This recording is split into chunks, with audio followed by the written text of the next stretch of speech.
Hello everyone, it is Jayden and welcome to The Alpha, the show where we talk about the hottest topics in pop culture and sports. If you enjoyed this video, be sure to hit that like button on the video. And if you enjoy my commentary and myself truly as always, be sure to tap that subscribe button and to hit that notification bell to get notified when all my videos go live. I love you guys so much. Peace, love, and positivity always, y'all. See ya. The Dallas Cowboys went up against the New York Giants. Now going into this game, I thought that this was going to be a blowout to a certain degree. What I mean by blowout, I thought this was going to be like a 2-touchdown game. It was not. Now, and I'm not about to go into, a heavy analysis. I'm going to give my perspective on things, we're not about to sit here and talk about the stats, this, that, and the other. I'm going to talk about what happened during the game. Let's talk about the Cowboys for a bit, because that's what I want to get to today. And I've seen a lot of people on the media, taking up for the very lackluster performance that the Dallas Cowboys had. But I'm going to keep it 100. That performance that they put out there, specifically on the defensive side of the ball, was absolutely pathetic. There's nothing you can come up with to credit the performance that they made. There's nothing you could say. You cannot convince me otherwise. It was bad on all fronts. Offensively, I give him a little bit of leeway. Dak has been absolutely phenomenal in every aspect and every way. CeeDee Lamb was able to bounce back. The running game has been great. Offensive line has been pretty good. There's a lot of positive with the offense, but from the defensive side of the ball, we made Russell Wilson look like the second coming of Joe Montana. You can see it in the stat line down below. Russell Wilson was 30 for 41, 450 yards, 3 tubs, 1 interception, and that interception pretty much cost the Giants the game. But a lot of this game was more of a Cowboys debacle more than I think the Giants being good. Defensively, and I'm talking about one specific person, the secondary of the Dallas Cowboys, Donovan Wilson. Russell Wilson and the Giants offense were not able to run the ball efficiently at all on Sunday afternoon. They just couldn't. Scatterbo, whoever they put in there, it did not matter. And I'm going to pull up the stats just to make sure. The Giants could not run the ball efficiently. I think outside of Russell Wilson, their highest yards per carry was maybe like 3 yards and some change maybe. They were not able to run the ball efficiently at all. Okay, Scatterbo was able to run for 4 yards a carry. But outside of that, Tracy had 3 yards. Singletary had 4 yards. That's pretty much it. So what did you think the Giants were going to do in the time of desperation that they were doing? They were going to pass the ball deep with Russell Wilson. Donovan Wilson. And the Cowboys played, and I've got frustrated with a lot of people trying to blame this game on Matt Eberflus's coaching. Sometimes it's players over coaching. Sometimes it's common sense over scheme. Russell Wilson, 3 straight drives. Well, not 3, more like 2 straight drives, was bombing you.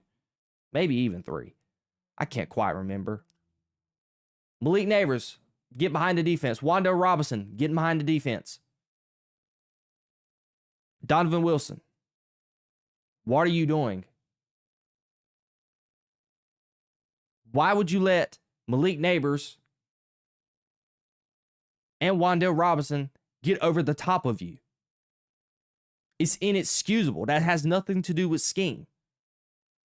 Was there miscommunication with Donovan Wilson and Trayvon Diggs? Absolutely. On the one to Malik Neighbors? Absolutely. But this has been the problem with the defense. Donovan Wilson was bad. The secondary itself was bad. A lot of it has to do more on the lines of the safeties. Because there's no way that Malik Neighbors and Wan'Dale Robinson had this many pass yards. Wan'Dale Robinson had 142 yards and Malik Neighbors had 167 yards. They had 3 touchdowns accounted for each other. That is absolutely inexcusable as for the Dallas Cowboys defensive-wise. Let's move on to that.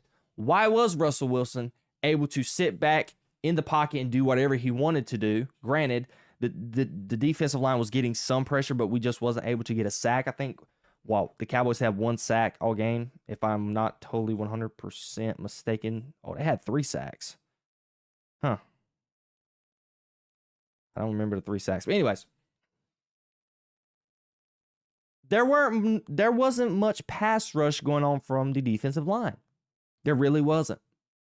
Outside of, obviously, the 3 times we did sack him, I didn't even know it was that many. I thought it was only 1. The Dallas Cowboys were able to get no pressure on Russell Wilson.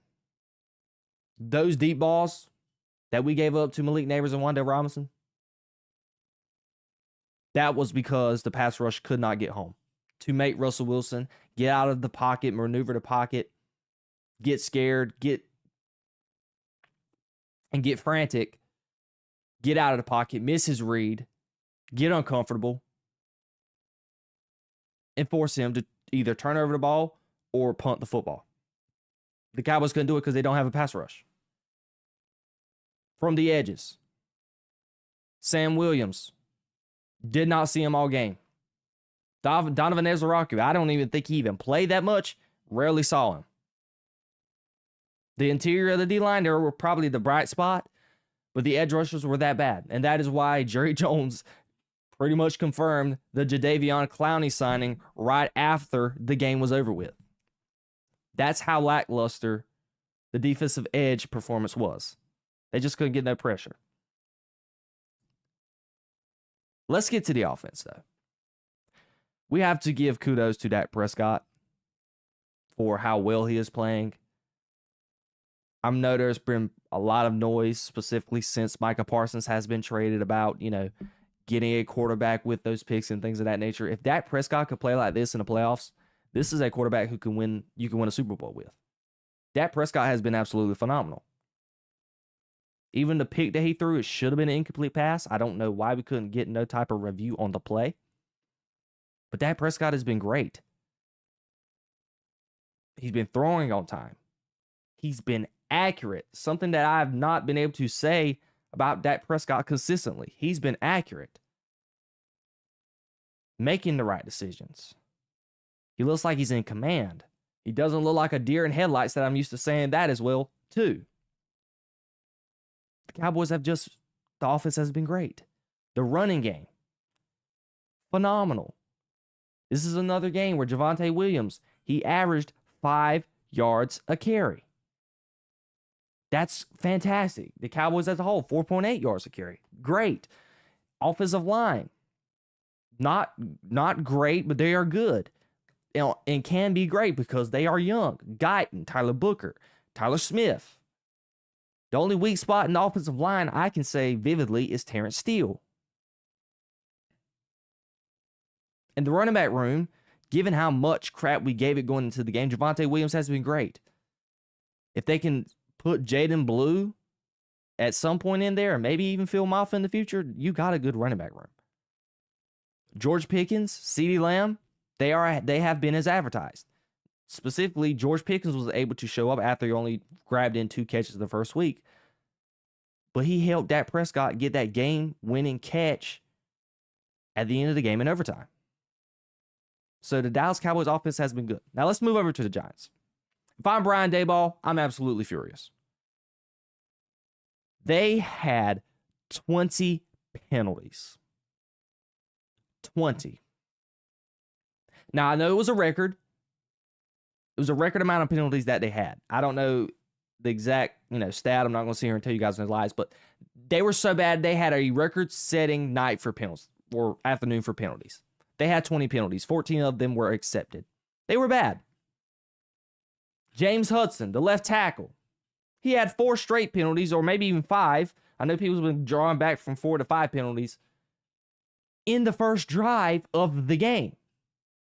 False starts, unnecessary roughness, he got all of that. Holding. Brian Daboll had to be losing his mind. And another thing that was really shocking in this game, all of this was going on, and the New York Giants should be winning this game.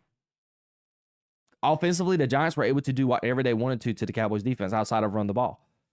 They were throwing the ball at will whenever and wherever they wanted to throw it to. Russell Wilson was in command. Russell Wilson played so good, in my opinion, that he could probably put those Jackson Dart stuff to bed for another week. Or maybe even a couple of weeks. Maybe the next month. But penalties and how undisciplined this team was their ultimate downfall. Because the Giants should have won this game. Their penalties were the reason why they were having to settle for field goals and were not getting touchdowns. That score and those penalties, the Dallas Cowboys were not stopping the Giants at all. I think the Giants punted twice one time. They didn't punt a lot. And the final play where Russell Wilson turned the ball over every time, I'm not giving credit to Donovan Wilson for that. That was just a bad ball. At that point, Russell Wilson, the magic, he just cooked a little too long. Russ cooked, but the food was starting to burn a little bit. It was just bad. And both teams were pretty much figuring out whose defense was worse. And ultimately, the Giants' defense ended up being worse just because Dak didn't turn over the ball and Russell Wilson did. They were able to create that turnover that the Giants could not. And that was the ball game. It was arguably the best game of the weekend, you could say, after the pretty much lackluster Sunday night game. But overall, to take away from this game, the Dallas Cowboys, this is a Super Bowl caliber offense, but just not a Super Bowl caliber defense. And that's going to get you maybe a first round exit to the playoffs. There's a couple of key guys that we're waiting to see. Watch Jadeveon Clowney going to provide to the pass rush. Siobhan Revel, the rookie, Demarion Overshawn. These are some key, specifically Siobhan Revel and Overshawn are two key pivotal pieces to the defense. And they're going to make a world of difference. But I don't know if that's going to be enough to be able to make any noise. I just think the Dallas Cowboys in the future are going to take these picks and put them all on the defensive side of the ball. Because if you're going to establish this team, the offense is set for years to come. Everybody is under contract except George Pickens. If George Pickens ends up working out, you can use that cap space to sign George Pickens. Moving on to the defensive side of the ball. Put all those draft picks on the defensive side of the football, specifically safety. Caleb Downs, you are a Dallas Cowboy, my guy. I think that should be one of their picks that they should consider because Caleb Downs is a phenomenal draft prospect coming out this year. Definitely get you a linebacker and an edge rusher. You're set. Specifically, I think you should concentrate on the edge rusher and safety with your first two picks coming up in next year's draft. Because I know Caleb Downs is a great prospect at the safety position. I know linebacker, the next couple upcoming drafts is deep with defensive talent. So the Cowboys are going to be straight for years to come. So they're exciting moving forward. Now the New York Giants, Brian Daboll is just pretty much trying to keep his job alive. What he did this weekend with this team with the 20 penalties, 14 accepted, super undisciplined. You just can't have it. No matter what way, form, or fashion you put it. A lot of it was just boneheaded stuff, and a lot of it did not have to do with Brian Daboll. But the New York Giants, they're a team that's talented, and I've heard people like Colin Cowherd and everybody say this. They are talented. But for some reason, you just can't put it all together. I don't know if that has to do with coaching. I don't know if that just has to do with the culture of the Giants. But they just can't. That defensive line with Dexter Lawrence, Brian Burns, Kayvon Thibodeau, Abdul Carter, great. Linebackers, okay. Defensive backs, absolutely putrid.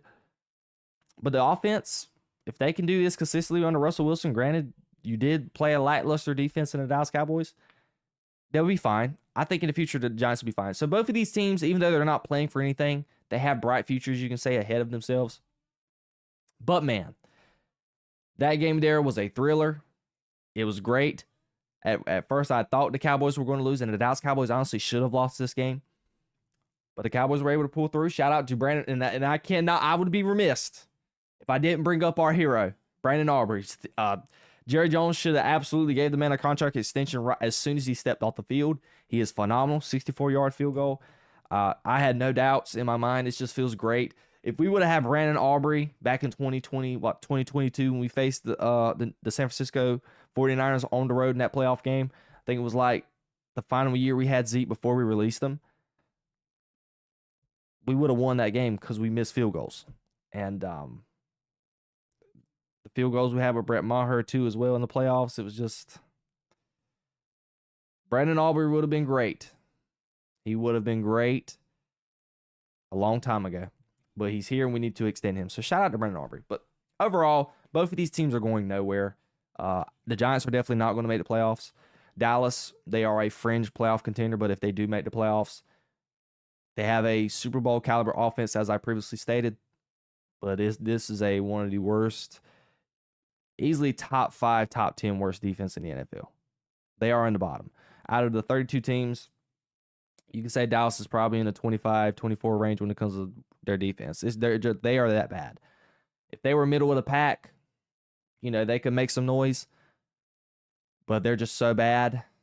And they just have no star power. They have no zip about them. They're more gritty than what they have been in the past. I can give them credit for that. They're more physical, but they're devoid of talent. And it's showing. But that's pretty much all I had to take away from that game. And something, let's just close it off with this. I'm very, very, very, very happy and shocked, more to say, of how the Cowboys have looked under Brian Schottenheimer, a guy who was not offered any head coaching positions at all. He's been in the NFL, been an OC for 14 years. He's been in the NFL for God knows how long. His dad was he's been considered, Marty Schottenheimer, as one of the best coaches of all time.